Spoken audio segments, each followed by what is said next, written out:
All right, so today I want to talk about cheating. Cheating. Yes, cheating your repetitions. I ain't talking about that infidelity stuff. Gotcha.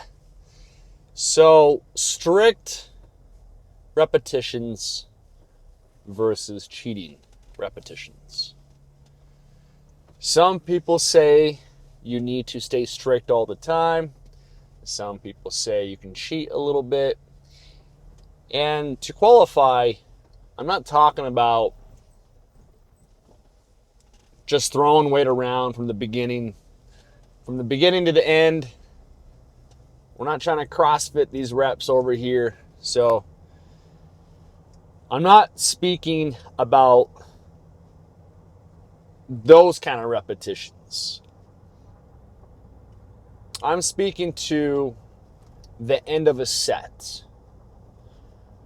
Some people, again, say when you get close to failure or muscular failure, you should not cheat at all. Stay strict, so technical failure. And then other people will say it's okay to cheat a little bit. Who's right? Who's wrong? Well, the answer is both people are right. You can be right and you can also be wrong. So, as with most things, it depends. It always depends. There's factors involved. So, I think everybody who is lifting weights needs to learn, they need to hone in the skill of going to muscular failure in strict form. So technical failure.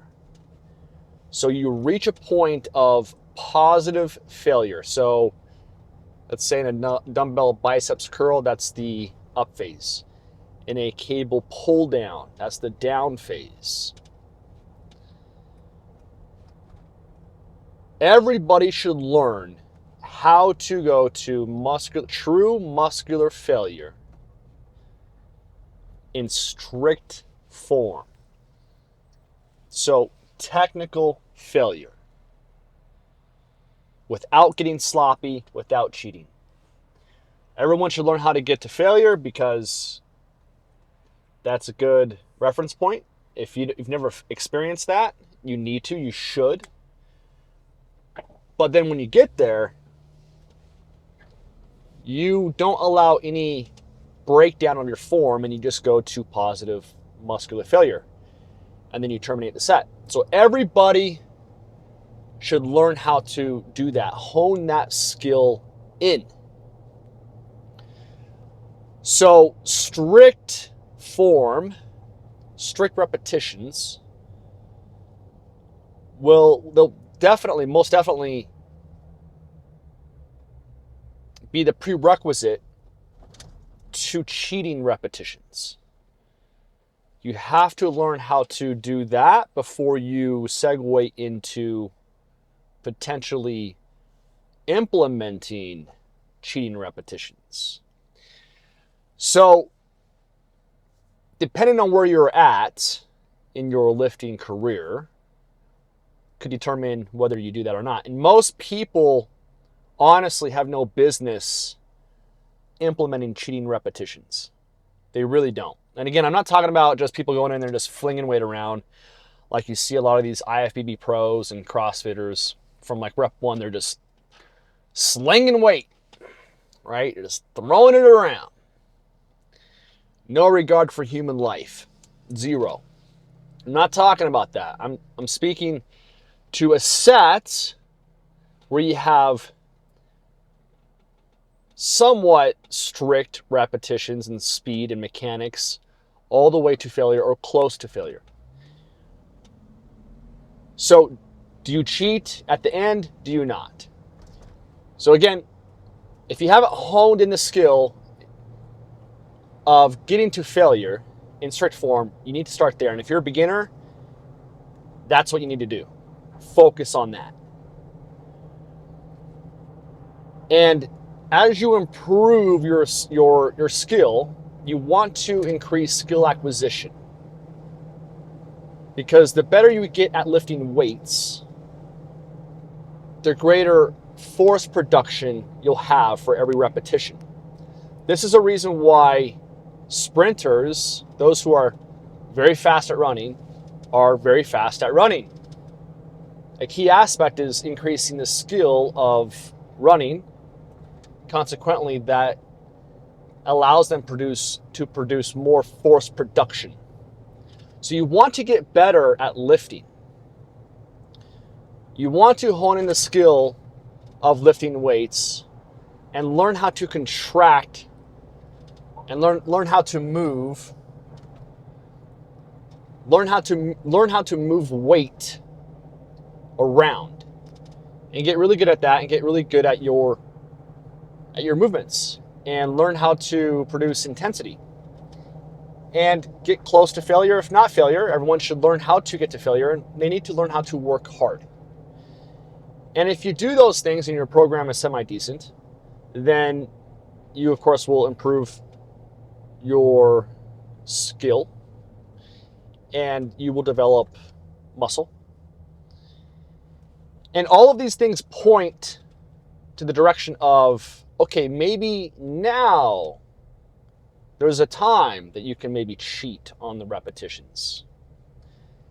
Now, I will cheat on my reps, not all the time, but if I'm in a set and I'm in it and I can feel the stimulus and it's a good, strong stimulus, I will modulate my mechanics and or my speed to get a rep, 2 or 3 out of that set. Especially if I feel the set, if I feel like it's a very strong stimulus, I want to eke out as much of that stimulus as I can. So if I'm in it and I feel it, I'm like, this is a good set. This is a strong stimulus. I want to really just squeeze as much out of it as possible. And one of the things that I will do is I will perform cheating repetitions at the end.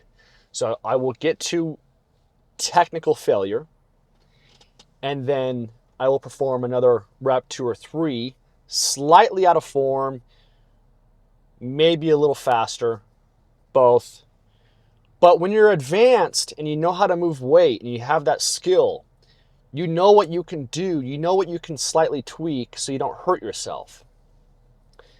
Now, the only caveat to this, a rule, shall we say, is, whenever you get to this point, if you do a cheating rep or 2,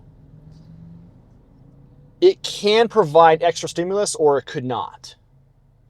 And the way that it doesn't benefit you is if you do a cheating rep and then you drop the negative. That negative portion is the most important part of the repetition that stimulates muscle hypertrophy. The positive matters, but the negative portion matters more. So this is one reason why we control the negative. We go a little bit slower. So the caveat is if you do a cheating repetition and you modulate your mechanics a little bit and you go maybe a little faster, great. But when you get to that peak contraction, catch it. Squeeze the muscle, control the negative. Really fight it. And then when you get back down to that stretch position, do it again. And this is how you will be able to extend that stimulus on the targeted muscle. But if you do a cheating repetition and you just drop the weight, like you're in a CrossFit box gym, or like these IFBB pros, like they just throw the weights. If you don't control that negative, you will miss out on that stimulus. So you can cheat and do it wrong, or you could cheat and do it right. So if you do modulate these variables, to get another repetition or two, you need to be very cognizant that on that down phase, that eccentric, that negative part of the repetition, you are then capitalizing on that stimulus. You modulated things to get it into that position for that extra repetition. So now you need to emphasize that negative to give you a benefit for muscle hypertrophy. So you need to ride that negative. That needs to be a stimulus. Okay, so it's not going to make, it's almost pointless to get to technical failure and then do a cheating repetition, get it up, and then you just drop it. You don't want to do that. So that defeats the whole purpose of getting another repetition or two to induce a deeper stimulus to the targeted muscle. If you cheat and you get it up there and you just slop it back down, don't even do it. Right? Don't even do it. So cheating repetitions have their place. They do. But I think most people probably shouldn't do them. And everybody needs to hone in the skill of strict reps to muscular failure, true limit failure. Know what that feels like. Develop your skill. Get more proficient at moving weight and contracting muscle. Acquire some muscularity. And then as you get further along, you can then implement cheating repetitions. But until then, because you won't even know how to tweak yourself a little bit to get that extra repetition, just enough so you don't hurt yourself, because you still want to be safe. And I mean small tweaks, guys. I don't mean like this crazy back bending like stuff that you see people do with cheating repetitions. I don't mean anything crazy. I just mean small tweaks in your mechanics, maybe a little bit faster on a positive, just to get that extra rep or two. And again, this is if you're in the set and you really feel it. You know, a lot of sets I'll take it to limit failure in strict form, and I'm like, okay, let's just shut it down. I'm not feeling it. Other sets, I'm like, this is a deep stimulus. I can feel every contraction.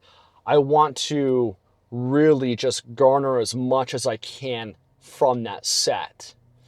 But again, you have to have enough experience, know how to move weight, and have that skill, and in order to not hurt yourself, so it can be beneficial to the set, to the growth, for the muscle growth. But again, you can't drop that negative. You need to ride that negative. So if you do a cheating repetition, you definitely need to ride out that negative phase. In fact, I will say, if you're doing like 2-second negatives on just the preceding reps, and they're like 2-second negatives, I would say ride out those cheating repetitions with a 3 to 4, even 5-second negative. You definitely have to catch it at the top of the peak contraction and then really give it that stimulus that it needs. Because again, if you modulate these variables to get it up and you just drop it, that defeats the whole purpose of deepening that stimulus to that targeted muscle. So you don't want to do that. So they both are important, and it depends on where you are in your lifting career.